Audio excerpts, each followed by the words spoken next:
Fala galera, tudo bem? Aqui é o Rafael do canal Passe de Chapa e hoje a gente vai comentar sobre a sexta-feira brasileira no Mundial de Clubes e também fazer um prognóstico do que vai acontecer hoje no sábado. Estou gravando antes de PSG e Bayern de Munique e Real Madrid e Borussia Dortmund. Para começar, a gente vai começar falando do jogo Fluminense ao Hilal, que foi marcante para o futebol brasileiro, né? A gente tem o primeiro semifinalista aí da competição sendo justamente do nosso país, o que mostra que a gente tem muita lenha para queimar sim, né? Especialmente nossos treinadores e nossos jogadores aí são sim de uma prateleira que dá para se expor com relação ao mundo aí, dá para poder brigar, dá para poder mostrar o que a gente tem de valor, né? O Renato Gaúcho mais uma vez espelhou a formação do adversário num 3-5-2, especialmente para poder trabalhar o espaço às costas do Renan Lodge, brasileiro que jogando pela seleção brasileira não tem bons números, mas estava brigando até pouco tempo atrás por uma vaga e até ficou nervoso, ficou chateado porque não foi convocado pelo Ancelotti, o novo treinador, né? E o jogo de ontem foi uma bela amostra do porquê ele não está sendo convocado e do problema que a gente tem na lateral esquerda da seleção brasileira, né? Felizmente ele teve muito erro de tomada de decisão, se precipitou, não estava tendo uma relação muito boa com a bola e quase que o Fluminense explorou isso um pouquinho mais. Conseguiu agredir até determinado ponto, tanto que o 2-1 sai de uma bola justamente no espaço que ele protegia, mas o Fluminense podia ter feito um pouquinho mais, né? Que pode se falar do meio de campo do Fluminense, especialmente do Martinelli, que fez uma boa partida, o 1-0 sai dos pés dele, numa boa jogada dele do Freitas, né? Especialmente do Samuel Xavier, que sai pela direita no começo da jogada, joga essa bola na área, o Cano não consegue finalizar bem e o Cancelo acaba tirando mal. O Freitas não tem nada a ver com isso, acha o Martinelli, que faz um gato sensacional, já tira do Milinkovic-Savic e fuzila o canto esquerdo do goleiro Bunu. E aí isso direciona todo o resto do jogo, né?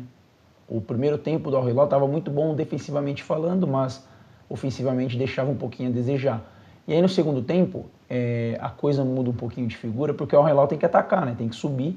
E aí até muda muito a formação. Começou no 3-5-2, depois como passou a jogar no 4-4-2, 4-3-3, mudou muito, né? 3-4-3, nossa, mudou demais, tentando encontrar esse espaço, mas não consegui encontrar porque a defesa do Fluminense, mais uma vez, foi soberba.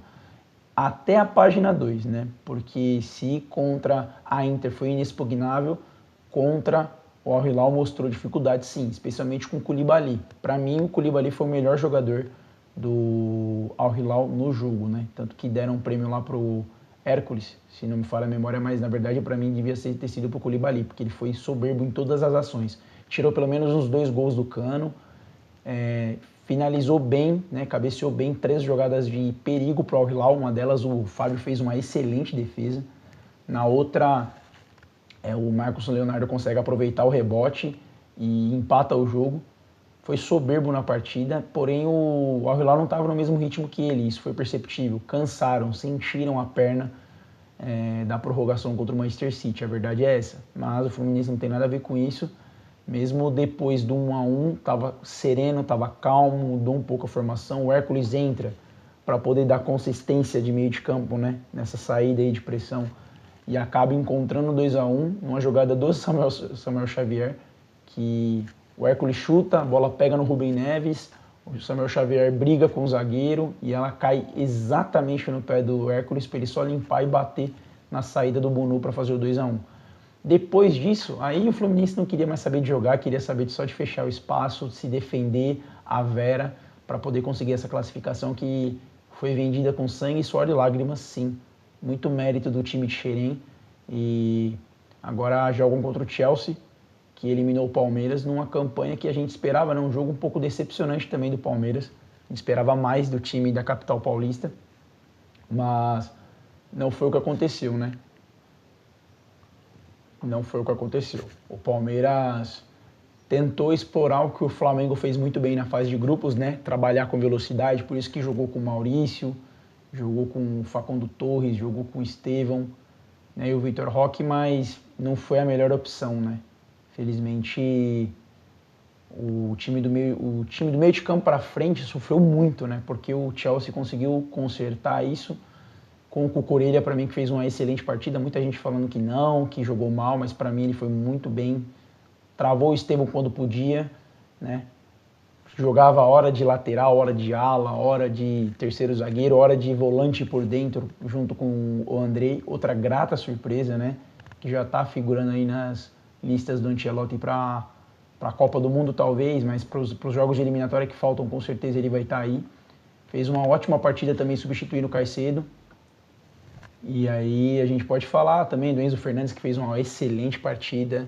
O Palmer, que estava deixando um pouquinho a desejar no Mundial, mas contra o Palmeiras aproveitou a oportunidade muito bem. Fez um gol à la Messi, puxando da direita para dentro e finalizando numa chapada seca, sem chance para o Everton.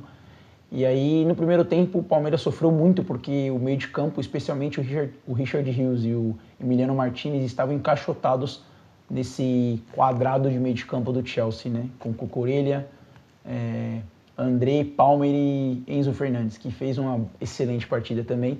No segundo tempo, o Abel dá conta de consertar isso, né? Ele dá uma reforçada com o Aníbal Moreno, dá mais espaço aí para o Richard Rios poder trabalhar, poder encostar ofensivamente ali nos jogadores de frente.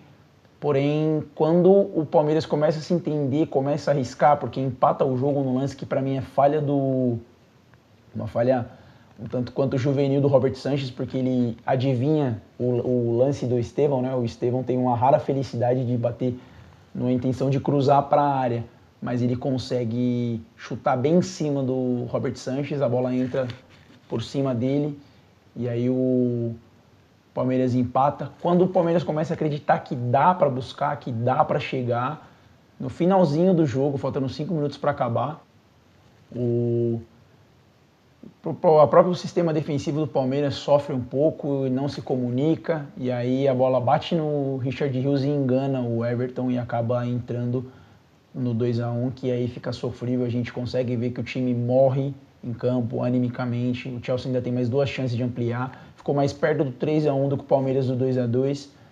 E aí essa é a prestação do Palmeiras no Mundial, que é decepcionante. Se a gente for analisar os números, não dá para só analisar número friamente, mas um dado que a galera levantou é muito importante, que todos os brasileiros enfrentaram pelo menos 2 europeus, né? Você pega o Botafogo, enfrentou Atlético de Madrid e PSG, perdeu para o primeiro, ganhou do segundo. Flamengo enfrentou o Chelsea Bar, ganhou do primeiro, perdeu para o segundo. O Fluminense joga contra o Borussia Dortmund, Inter de Milão, empata com o primeiro e ganha com o segundo. E o Palmeiras é o único brasileiro que joga com 2 europeus e não ganha. Acaba jogando contra o Porto na primeira rodada, empata e é eliminado agora pelo Chelsea nas quartas de final. E aí agora é ver como que o Abel vai poder animicamente elevar esse elenco aí, porque já tem, agora na volta pro Brasil, já tem mata-mata contra o Corinthians na Copa do Brasil, tem a Copa Libertadores, tem o brasileiro aí para poder se manter nas cabeças. Tem que ver como que o Abel vai encarar essa situação, como o time vai encarar essa situação. O Estevão agora já é jogador do Chelsea, se apresenta ao final da competição aí para o time de Londres.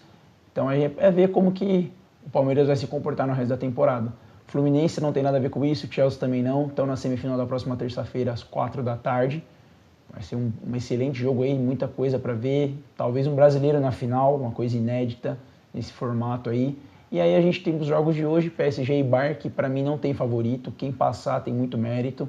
O atual campeão europeu contra o atual campeão alemão, né? Coisa bem difícil de analisar. E aí do outro lado tem um jogo um pouco mais desequilibrado, né? Não é tão parelho, entre Real Madrid e Borussia Dortmund, que já foi final de Liga dos Campeões, agora em 2024. A gente já lembra do resultado, né? Acredito que o Real Madrid, mesmo com treinador novo, com dinâmica nova, acredito que vai conseguir sim passar de fase e esperar aí, né? Esperamos na quarta-feira talvez um Real Madrid e PSG, ou Real Madrid Bayern. Real Madrid e PSG seria muito interessante para poder ver como que o Mbappé vai se comportar num retorno aí, né? Num jogo contra a antiga equipe. Será que rola a lei do ex? Talvez role também Chelsea e Fluminense, porque o João Pedro, que jogava no Watford, jogava no Brighton, foi contratado pelo Chelsea, entrou muito bem no segundo tempo contra o Palmeiras, causou uma fumaça danada aí, então talvez pode ter uma lei do ex sim. Então agora é ver o que vai acontecer, né, galera? Então, se você gostou, se você não gostou, comenta, compartilha, beleza? Dá essa força aí pra gente poder chegar nos 200 inscritos. E lembre-se, galera, passe bom é passe de chapa. Valeu!